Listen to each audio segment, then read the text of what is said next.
Hey there, welcome back to another RTD book club release.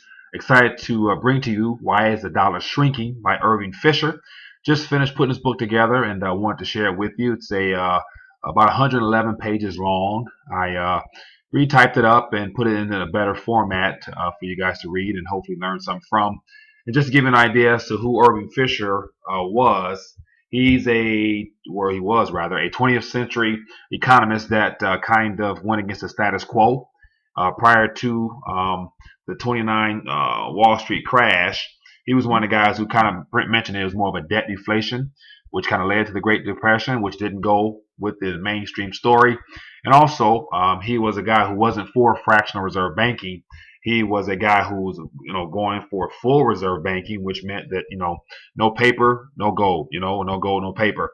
And so a lot of his views was starting to be reintroduced into practice as we got close to the 2000s because of interest rate and debt deflation, things like that. So he's a guy that who had a different story than the Keynesian type of school of thought. And so put together the book, read the book. Is actually a pretty good book, very detailed, full of graphs, charts, and things like that to give the very lay person a chance to understand monetary practices.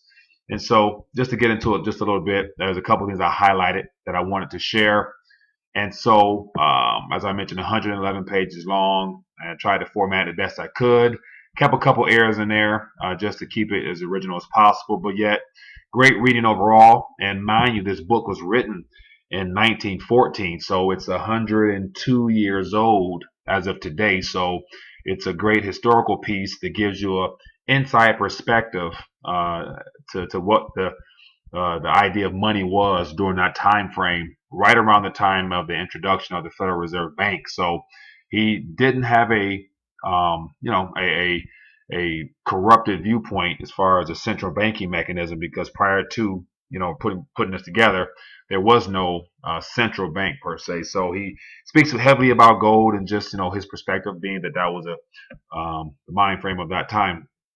So anyway, just to give you an idea, I should go back up and scroll through. It just talks about chapter one, wealth, property, and chapter two, money with money fallacies, the nature of money, mechanical illustrations, the basis of circulating credit, banking, limitations. And so he covered a lot of things here from an interesting standpoint.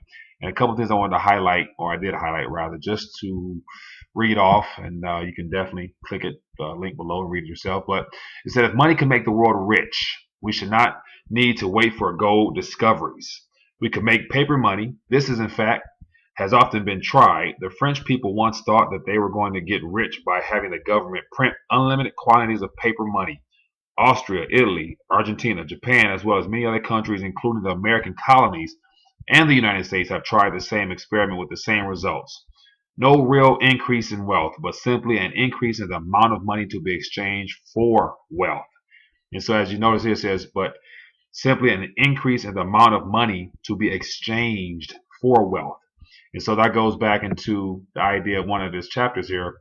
The very next one, he actually talks about wealth. And it mentioned that for the most part, money is just a mechanism to actually obtain wealth. And real wealth, they are the tangible things in the earth, things that you can actually buy. So I'll leave that up to you to dive into further. But one more thing I want to hint at before I sign off. But here he talks about this is the complete money supply during his era. And so we have primary money, which is two-thirds billion, and then we have fiduciary money, which is 1 billion, and then deposits subject to check, 8.5 billion.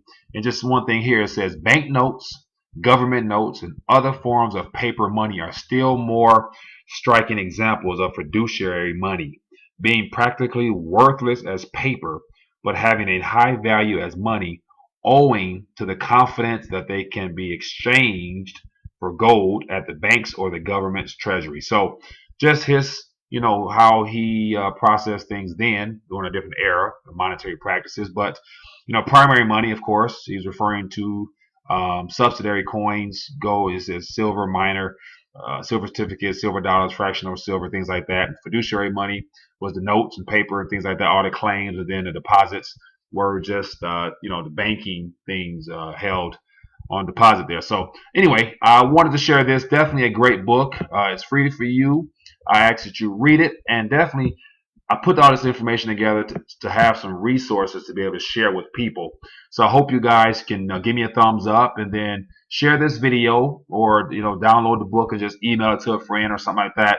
Now's the time to get informed and get educated on the subject of money. And I think a lot of things that we're currently experiencing now can be understood a little bit better through materials such as this. So anyway, hope you enjoy it. Share it, pass it, give me a thumbs up, leave me a comment. I'd love to hear your thoughts, and bring you more books, more interviews coming later.